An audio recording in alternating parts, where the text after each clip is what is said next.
Busquen conmigo, hermano, por favor, libro de Segundo de Reyes, capítulo número 4. Segundo de Reyes, capítulo 4. Y hermanos, otra vez les animo a que marquen ahí, hagan sus comentarios y luego para estar en comunicación.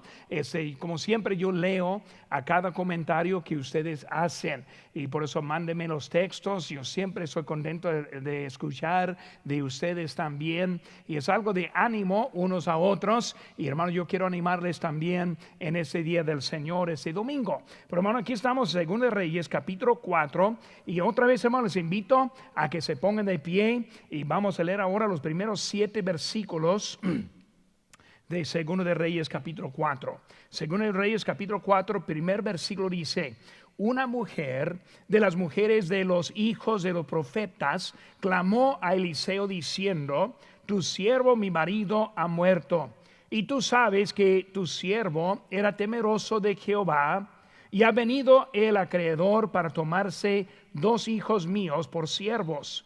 Y Eliseo le dijo: ¿qué te haré yo? Declárame qué tienes en casa. Y ella dijo: tu sierva ninguna cosa tiene en casa, sino una vasija de aceite.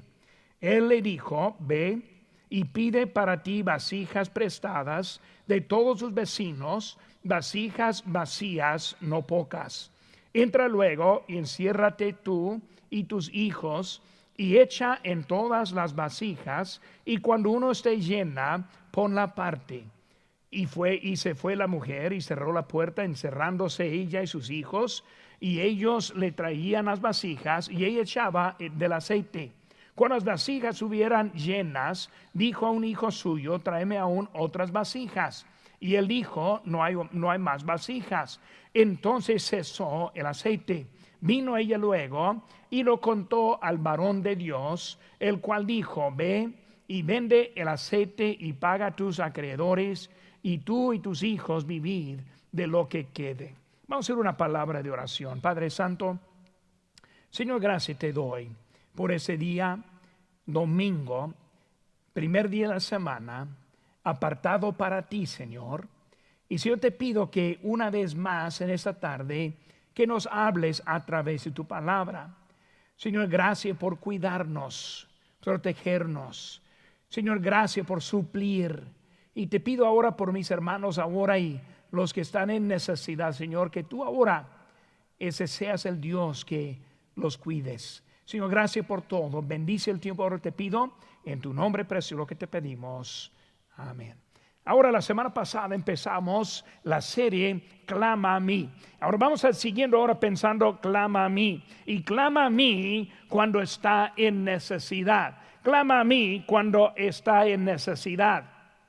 Ahora, recordando la historia en que estamos viendo ahora, vemos que hubo una viuda, ese que no tenía nada. Y ella fue al varón de Dios pidiendo para tener algo para su familia, para poder rescatar sus hijos de la esclavitud. Recordando la historia que acabamos de leer, fue una historia en que usaron las vasijas para proveer y para completar lo que Dios iba a hacer en sus vidas. En esta mañana, cuando pensamos en eso, la Biblia dice en Jeremías 33:3: clama a mí y yo te responderé y te enseñaré cosas grandes y ocultas que tú no conoces. Dios ahora sabe y conoce nuestra situación. Él sabe lo que está pasando. Él sabe lo que hay en nuestra propia iglesia. Él sabe lo que nosotros necesitamos para apoyarnos unos a otros. Y hay que aprender cómo clamar a nuestro Dios. Ahora vamos a ver unas cositas en esta tarde. Y la primera cosa que vemos es el préstamo. El préstamo. Lo que vemos que esta mujer tuvo un problema. Esta mujer era una viuda. Y cuando pensamos en una viuda en aquel entonces, una viuda era una persona muy pobre, una persona muy triste, la situación sin esperanza.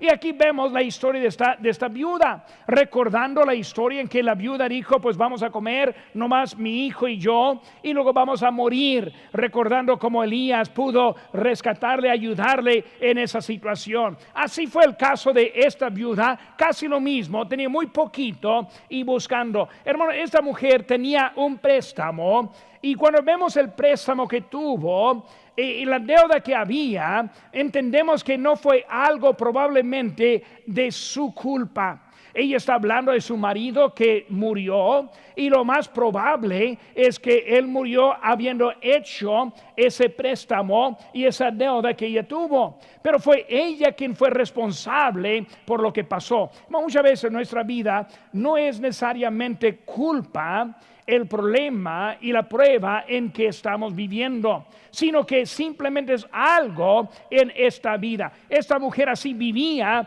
en ese tiempo. Por eso vemos que ella fue a Dios con su problema. Y cuando pensamos en Dios, entendemos que fue a Dios a quien quiso hablar, y más bien fue al varón de Dios. Ahora, ella fue a Eliseo. Ahora, ¿por qué a Eliseo? Recordando la historia de Eliseo, Eliseo era un profeta muy poderoso y muy fuerte. Ese Eliseo, él pudo hablar con Dios y pudo conseguir contestación de Dios. Eliseo, cuando él habló a Dios, Dios le escuchó, le atendió, y por eso vemos que él está ahora en ese momento, ella viendo al varón de Dios quien pudo hacer algo. Ahora, cuando ella fue a Dios, vemos que él tuvo unas respuestas poco raras. Él dijo en versículo número 2, poniendo la atención allí, y Eliseo le dijo: ¿qué te haré yo? Primera pregunta: ¿qué te haré yo? Cuando él estuvo hablando con esa viuda, pero la primera cosa que la viuda estuvo preguntando y pidiendo a él, pensando que él simplemente iba a hacer un milagro para cumplir en su necesidad. Y hermanos, con mi corazón yo creo que Eliseo tuvo ese poder, pero en vez de cumplir en ella, él hizo la pregunta: ¿qué te hago? Ese problema que tienes no es mi problema, sino es tu problema. Hermanos, Dios quiere enseñarnos a nosotros verdades durante los tiempos difíciles. Dios permite estos tiempos difíciles para hacerse claro y grande en nuestra vida. Hermanos, cuando pensamos en eso, ahí está llegando allí. Si le hubiera dado a ella en ese momento para cumplir en su necesidad, ella hubiera perdido el milagro que estamos viendo más adelante. Y por eso, desde que él está diciendo: ¿qué te hago? Yo sé que tú eres una viuda, yo sé que no tienes mucho, yo sé que tienes mucha falta, pero ¿qué es lo que quieres que yo haga? Y hermanos, en realidad lo que necesitamos es no que alguien cumpla, sino que Cristo es el quien cumple. Ahora, Cristo quiere hacer algo grande en nuestra vida. Clama a mí y yo te responderé. ¿Qué? Cosas grandes y ocultas. No sabemos que Dios quiere hacer en nuestra vida, pero entendemos que es Él quien está en control de la situación. Por eso ella fue a Él y Él respondió con esa pregunta: ¿qué te hago? La segunda cosa que Él dijo es: ¿qué tienes en casa? ¿No saben, hermanos, que Dios nos hace responsables por lo que nosotros tenemos? Cuando vemos nuestra vida, Él no nos hace responsable por lo que no tenemos, sino que Él nos hace responsable con lo que sí tenemos. Por eso Él está diciendo a ella: ¿qué es lo que tienes en la casa? Primera cosa que ella pensó es que no tengo nada. Muchos decimos eso también en nuestra vida: no tengo nada, no puedo aplicar nada, no puedo dar nada, cuando en realidad sí siempre tenemos algo.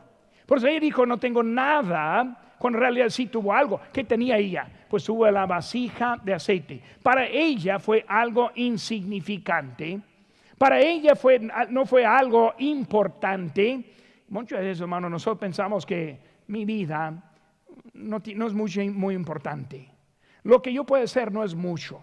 Yo no tengo mucho talento, no tengo mucho dinero, no tengo mucha habilidad. Yo solamente aquí estoy. Lo que no entendemos es que lo que tenemos es mucho si está en la mano de Dios. Por eso, entendiendo, Él primeramente dijo: ¿qué tienes? Ese es tu problema, no es mío. ¿Para qué? Para que Dios supla y haga el milagro en tu vida. Segunda cosa, lo que tú tienes sí es algo. Lo que tú tienes sí tiene valor. Lo que tú tienes es la fuente para poder salir en la vida. Dios nos ha dado exactamente lo que debemos tener en la vida. Muchos jóvenes viven la vida pensando que no tienen mucho valor. Viven la vida pensando que no pueden hacer mucho, cuando Dios quiere tomar lo que tienes para hacer algo grande de ti. Es Dios quien está con nosotros en nuestra vida. Por eso vemos que ella es en versículo número, ¿cuál es? Versículo 2, diciendo: ninguna cosa tengo en casa. Ella pensó que no era nada. Por eso ella fue a Dios. Nosotros debemos a Dios todo lo que tenemos. Hermanos, si entendemos la verdad, yo debo a Dios todo lo que tengo. ¿Qué significa eso? Las cosas que yo pienso que no valen mucho son de Él. Las cosas que yo tiro y no pongo como valor, las cosas que yo descuido, son cosas que Él quiere. Debemos tener cuidado la manera que vivimos. Cuando pensamos solo es un domingo por la tarde, siempre hay otro. Cuando pensamos solo es un miércoles de la tarde, siempre hay otro. Estamos descuidando lo que Dios puede hacer en nuestras vidas. Como yo dije en esta semana, yo dije pues que para mí qué difícil es andar viviendo juntos, solitos en ese momento. La cosa que me hace muy extraño más que todo es la falta de compañerismo. Y cuando yo veo las sillas vacías, casi esta semana quiero empezar a hacer unas cartolinas o algo de que unas caras, hermano Díaz tal vez ahí, hermano Salas tal vez allá, hermano Arbizú allá más atrás, y poner a alguien para ocupar las sillas, porque está poco triste viéndolas, pero no solo viendo las caras, sino también el compañerismo. ¿Cómo es que hay unos que pueden faltar hasta semanas? Hermano, yo no aguantaría semanas sin ese compañerismo. Hermano, hay algo que Dios ha puesto en mi corazón que me atrae a su casa, en que tengo ganas de estar aquí. Y hermanos, cuando vemos en esto, vemos que Dios quiere hacer algo con nuestra vida, pero muchas veces descuidamos lo que tenemos en nuestra vida. Fue el caso de esta mujer. Lo que ella tuvo, la descuidó. Ella pensó que es suficiente para consumir y vivir, pero para su situación no funcionaba para nada. Hermano, nuestra vida, lo que tenemos, sí tiene valor en las manos de Dios. Vemos también, hermanos, que nuestro cuerpo, busquen conmigo, hermanos, 1 Corintios, guardando su lugar allí en 2 Reyes, 1 Corintios capítulo 6, busquen conmigo, 1 Corintios capítulo número 6. Voy a poner más versículos que buscamos para que usemos más la Biblia. Creo que está bueno y más sano también para nosotros. Por eso aquí estamos, 1 Corintios capítulo 6, versículo número 19. Dice la Biblia: ¿o ignoráis que vuestro cuerpo es templo del Espíritu Santo, el cual está en vosotros, el cual tenéis de Dios, y que no sois vuestros? Entendemos, hermanos, que nuestro cuerpo, no habla de la vida, sino el cuerpo, no es de nosotros, sino es de Cristo. Por eso, muchos piensan, no tengo mucho para ofrecer, pero sí tenemos algo para ofrecer. Muchos pensaban, pero pastor, yo no tengo habilidad, yo no puedo hablar, no puedo cantar, mucho de lo que no puedo hacer. Y pensaban, no, el cuerpo que tienes es cuerpo que pertenece a Cristo. Por eso debes obedecerle con tu vida, porque es de Él. Ahora, no solo el cuerpo, sino también versículo siguiente. Aquí estamos en 1 Corintios, capítulo 6, versículo 19. Ahorita leímos, versículo 20. Porque habéis sido comprados por precio. Glorificad pues a Dios en vuestro cuerpo y en vuestro espíritu, los cuales son de Dios. Hermanos, nosotros somos comprados. Ahora, el cuerpo pertenece a Dios, la vida pertenece a Dios. Ahora, hermanos, cuando hablamos de nuestra vida y cuando hablamos de nosotros mismos, yo tengo un cuerpo, pero no soy el cuerpo. El yo está dentro de este cuerpo. Un día este cuerpo se acaba, pero dentro de este cuerpo soy yo que voy a vivir para siempre con Cristo. Hermano, aquí estamos en un tiempo que está viviendo con vapor, que no dura por un tiempo y luego ahí estamos en la gloria. Por eso, hermanos, es tan importante que entendamos lo que tenemos en esta vida. Clama a mí. Cristo quiere hacer algo grande en nuestra vida. Quiere enseñarnos cosas grandes que ni sabemos, simplemente entendiendo quiénes somos. Por hermanos, tenemos una deuda a Dios. Dice en Romanos 1:14, dice a griegos y no a griegos, a sabios y a no sabios, soy deudor. Así que en cuanto a mí, pronto estoy a anunciaros el evangelio. Dijo el apóstol Pablo que yo tengo un propósito. Hermanos, como nuestra vida no es mía, mi cuerpo no es mío, lo que tengo no es mío, todo pertenece a Dios. Hay que entender también tengo una deuda. Y esa deuda es usar mi vida para Cristo. Pablo está hablando de su vida como es deudor, diciendo que él debe la vida. ¿Para qué? Anunciar el evangelio, predicar el evangelio. Ahora hoy en día batallamos mucho porque nos estamos yendo tocando puertas. Probablemente esta semana pasada fue la primera semana desde quién sabe cuándo que no he salido para ganar almas para Cristo. Siempre vamos, siempre, pero ya no. ¿Qué hacemos enseguida? Pues vamos a usar el internet un poco, vamos a tener tratados, vamos a hablar. Pero hermanos, lo que entendemos es que nosotros tenemos una deuda con esta vida. Por eso seguimos adelante. Por eso no estamos haciendo una pausa en nuestra vida, sino una transformación en nuestra vida. No es que vamos a estar parando lo que estamos haciendo para Cristo, sino estamos buscando manera para hacerlo para nuestro Señor Jesucristo. Por eso estamos usando el medio que tenemos, la manera que tenemos, la voz que tenemos. ¿Para qué? Para alcanzar más con esta vida, por lo cual que soy deudor. Ella no sabía cómo arreglar su problema. En Jeremías 33:3, clama a mí y yo te responderé y te enseñaré cosas grandes y ocultas que tú no conoces. Viuda, Dios está atento, Él está escuchando, Él te quiere, Él quiere bendecirte, pero hay que aprender cómo clamar a Dios. Por eso, hermanos, hemos visto que fue un préstamo que fue el problema para empezar. Segunda cosa que vemos es un plan.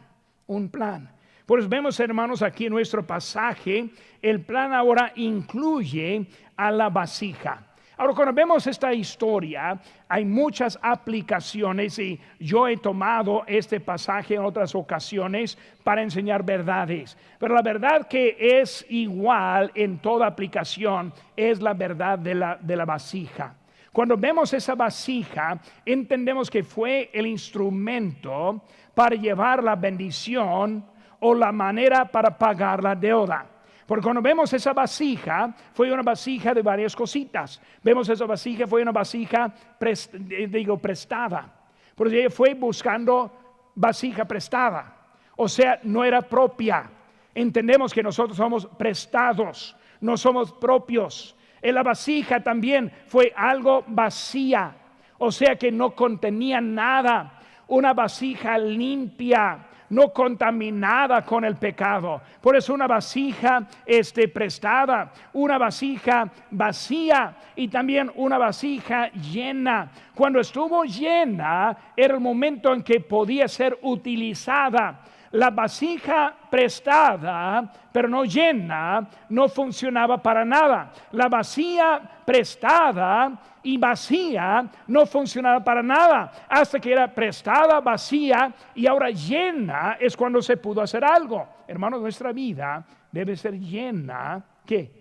Con la voluntad de Dios en nuestra vida. Lo obvio es que el Espíritu Santo tomando control en la vida, guiándonos y usándonos. Por eso, hermanos, vemos que la vasija fue la clave de este plan. Vemos también, hermanos, que fue un tiempo de preparación. Cuando vemos en Hechos capítulo 9, versículo 15, dice, el Señor le dijo, ve, porque instrumento escogido me es este. Él hablando ahora de la vida de un creyente, un instrumento escogido. Hermanos, es muy fácil ver la vida de tal vez algún predicador grande y cómo es usado por Dios, pero hermanos, nosotros somos instrumentos escogidos. ¿Para qué? Para Dios. Es la preparación. Cuando yo entiendo que yo soy vasija escogida, instrumento escogido, que Dios quiere hacer algo con la vida que me ha prestado. Hermanos, eso debe ser algo en nuestras vidas para Él. Vemos también Romanos 9:21, dice: ¿o no tenéis potestad del alfarero sobre el barro para hacer de la misma masa un vaso para honra y otro para deshonra? Está hablando de un alfarero, uno que toma la masa, uno que está moldeándolo y haciendo un producto que Él mismo quiere. Dios está tomando nuestras vidas y Él nos ha puesto en el lugar que estemos. Y hermanos, nos falta aquí en nuestra iglesia ahora maestros para niños, la guardería. Nos falta los jóvenes. Nos falta cuidar las cosas. Un día pronto estamos esperando y orando que estemos aquí juntos de nuevo, y vamos a necesitar esos instrumentos formados por el alfarero. Hay unos nuevos en Cristo que no tienen mucho tiempo aquí en la iglesia buscando qué pueden hacer. Muchas cosas Dios ahora quiere usar a la vasija para su gloria y la honra de Dios. Por eso, hermanos, Él está usando lo que nosotros tenemos, esa preparación. Vemos, hermanos, 2 Timoteo 2:21 dice: así que si alguno se limpia de estas cosas, será un instrumento para honra, santificado, útil al Señor, limpio. Una vasija limpia, apartada, hermanos. Si uno está viviendo la vida como una persona mundana, Dios no puede utilizar mucho en su vida. Si uno está viviendo la vida en desobediencia, Dios no le puede usar mucho. Si está viviendo la vida en pecado, en su propia decisión, Dios no puede hacer mucho con usted tampoco. Dios está buscando un instrumento que esté limpio, preparado, apartado, y luego Dios nos puede usar en nuestra vida. Por eso, hermanos, vemos que es la vasija en que tenemos, preparada, prestada, como dije ahorita, vacía y llena. Pues vemos, hermanos, enseguida, vemos que el valor, hermanos, el valor está en lo que contuvo y no en lo que era. Hermanos, un predicador de la palabra de Dios, un ganador de alma, un maestro de la escuela dominical, en sí no tiene mucho valor. Lo que tiene valor es lo que presentamos. Cuando yo vengo aquí con la palabra de Dios, ahora hay valor en mi vida, no por lo que yo soy, sino lo que traigo. Por eso, hermanos, mi vida vale solo por lo que Dios está haciendo en mi vida. Si no permito que Dios entre en mí, yo no puedo tener ese valor en mi vida. Ahora, en estos días que estamos separados, en las casas, aislados, es el momento para estar pidiendo: Señor, ¿qué es lo que tú quieres en mi vida? Y primero, aplicarlo con su propia familia. Empezar a enseñar a sus hijos, apartar tiempo con ellos. Lo que Dios está haciendo con su vida para hacer acá, cuando hacemos otra vez, que empiece una vez en el lugar en donde esté en este momento. ¿Por qué, hermanos? En eso es el valor. Si yo estoy nomás predicando otro evangelio, otra cosa, no tengo valor en nada. Es cuando traigo la palabra de Dios, ahora tengo valor en la vida. Eso es lo que hace el valor en la vida. Lo que ella pensó que era insignificante era la cosa de mucho valor. Ella, pensando que esa vasija pequeña, chiquita de aceite no era para nada, era la cosa más grande en su vida, que ella no sabía. Y, hermanos míos, en esta mañana Dios tiene algo en tu vida que quiere hacer, y quiere empezar no cuando volvamos, sino ahora mismo. Él quiere hacer algo en su vida en este día. El valor que hay en la vida. Última cosa, hermano, 1:3. Vemos ahora, más bien la penúltima cosa, la provisión. Versículo 5, hermanos, estamos volviendo a nuestro pasaje en 2 Reyes capítulo 4. Y se fue la mujer y cerró la puerta, encerrándose ella a sus hijos. Y ella le traía en las vasijas y ella echaba del aceite. Vemos, hermanos, enseguida la provisión. La provisión. Hermano, la cosa que estamos pidiendo hoy en día más que nada es por la provisión. Viendo las noticias, vemos que estamos ahora en una recesión ya. Estamos viendo que es una crisis para mucha gente. El gobierno anda tratando de moverse un poco para ayudar a los que están en la más necesidad hoy en día.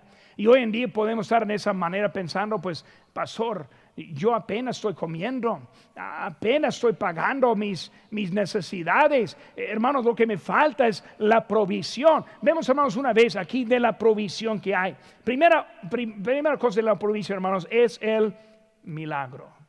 Es el milagro. Saben que nosotros hoy en día vemos la economía, vemos cómo va para abajo.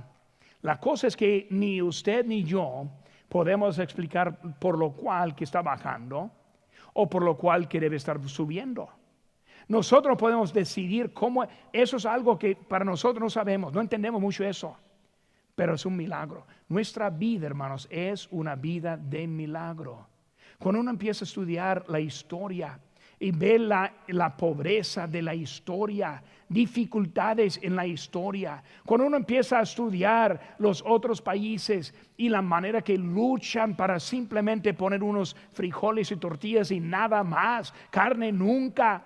Y cuando vemos la vida que nosotros tenemos, hermanos, de veras, es una vida de un milagro. Dios nos ha bendecido, ni podemos explicar por qué.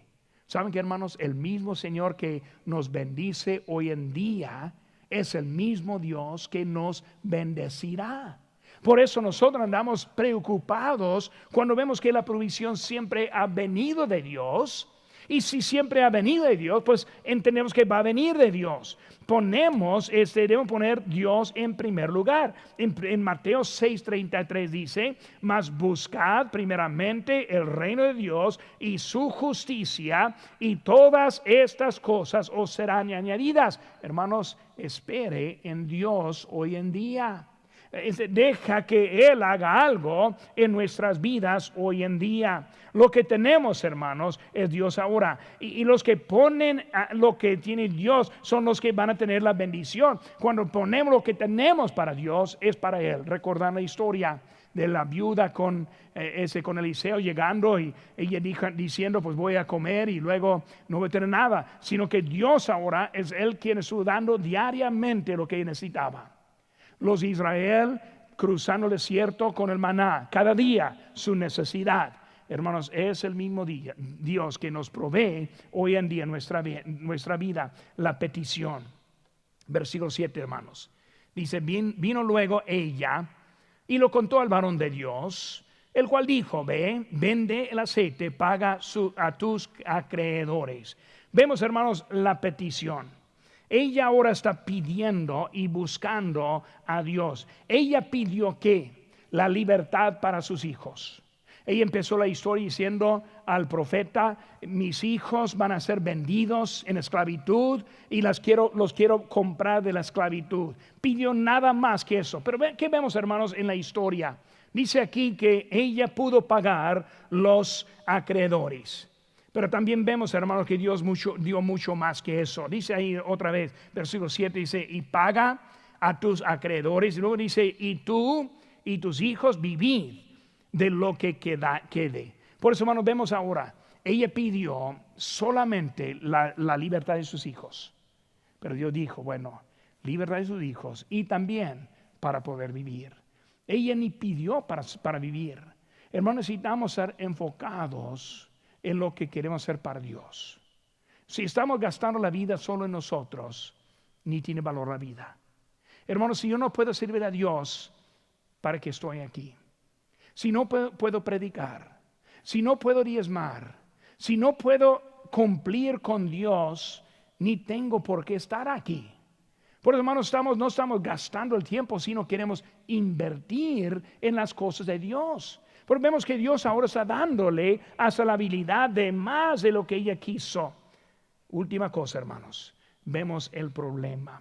En versículo 6 dice: cuando las vasijas estuvieron llenas, dijo a un hijo suyo: tráeme aún otra vasija.